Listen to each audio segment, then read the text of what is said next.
Hi everyone, Michael from Pixeesoft here. Welcome to our daily scrum focused on migrating our existing software from bare metal to cloud. This is the third stand-up in a 7-day sprint, and we have successfully overcome the roadblocks mentioned during our previous stand-up, and I will share with you how. On this channel, we talk about software development, agile, and everything in between. So if you're new here, thanks for tuning in. Make sure to subscribe if you don't want to miss the next video. So on our last stand-up, we defined some blocking issues, such as no access to 2 remaining repositories, no SSH access to the production machine, dependency on internal CRM tool, and the MySQL database being deployed on the same machine. The first 2 issues are strictly dependent on somebody else. Somebody who has the access and can grant it to me. I have no control over that person's time, and so I have to hope that they can do it as soon as possible. Fortunately, the repo access was quick. I still don't have the SSH access, but with all the code, at least I can do some guesswork. Sometimes, when a blocking issue is in your way for too long, you need to start meandering around it. Not pretend like it's not there, but work with it as a black box as soon as you unlock some parts that allow you to work around it.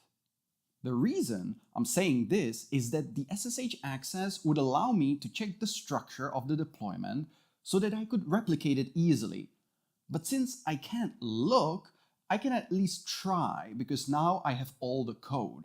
The deployment is fairly traditional, but has some caveats. It is a standard LAMP deployment, Linux, Apache, MySQL, PHP. However, the PHP is written as a custom REST API framework that has some dependencies from the system itself. It runs on CentOS and has multiple cron maintainer jobs defined that need to run, otherwise the service won't function properly. Aside from that, the documentation has an exhaustive description of the setup of SELinux, which is by default and by design disabled in Docker containers. I wish I knew this before I started to enable it in the Docker container to later find out that it's actually disabled by default. Aside from that, what did I spend my time on? Well, mainly defining the Docker file combined with the guesswork of how it actually runs. I faced multiple challenges with finding out how to approach the startup of the container.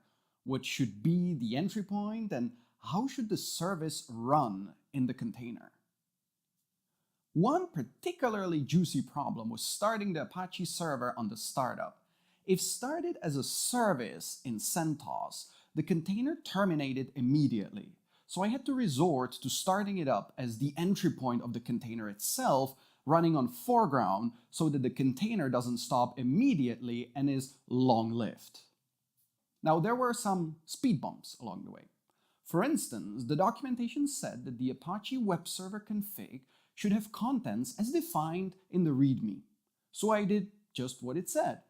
But what it failed to point out was that it should be appended to the defaults, not replace the defaults. Aha! And happy debugging. Okay, that's for the sync, but let's talk about today. So here is the updated board. As you can see, not much has changed, but progress has been made.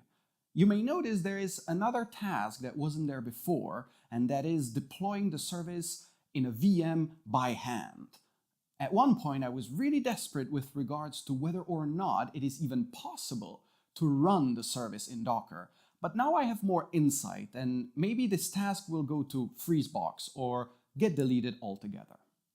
Today, and partly tomorrow as well, I will continue with the Docker file.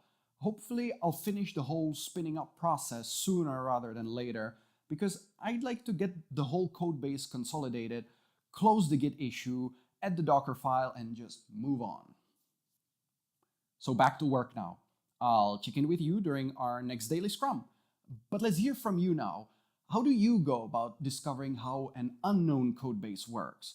Do you tinker around, or do you first read all the available documentation? Let me know in the comment section below. That's it for now. Thank you for watching. Hit that like button, subscribe if you haven't already, and I'll see you soon.